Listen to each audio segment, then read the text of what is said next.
And more on that developing story on our website. To football now, and Chris Boyd has spoken to Hearts manager Gary Locke over a possible move to Tynecastle. The striker admits his first choice would be to stay at Kilmarnock, but he doesn't yet have an offer on the table.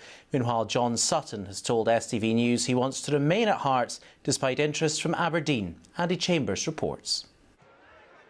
He's a proven SPL goalscorer, and that's why Hearts want Chris Boyd. The striker is waiting on an offer to stay with Kilmarnock, but as he took part in a coaching course today, he admitted he has been considering his options. I'm not going to stand and lie. I've spoke to Locke. He's Gary Locke at Hearts. You know, I've spoke to him. He's asked me what I'm doing for next season. But you know, I'm not in a position right now to give yes or no. As I want to concentrate and this my coaching badges, get that out of the way.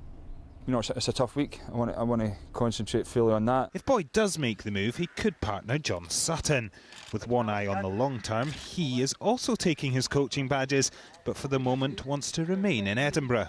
No, hopefully so.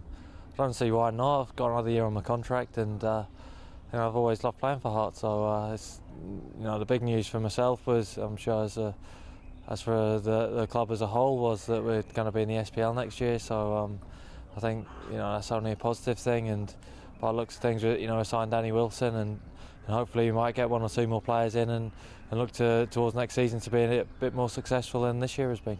Hearts have had more than their fair share of problems on and off the field, but Sutton believes he and his teammates have to shoulder the responsibility for a poor season. We've let ourselves down with the performances on the field, and I think that's been frustrating for everyone. I think they started to pick up towards the end, but they're still nowhere near the level that we'd like to be at. You know, we've got a big enough squad, we've got a good enough squad, so you know, next year it's up to us to pick things up and you know, be at the top end of the table at the very least. Meanwhile, Hearts today confirmed pre-season friendlies against Dunfermline and Raith Rovers in July. Andy Chambers, STV News.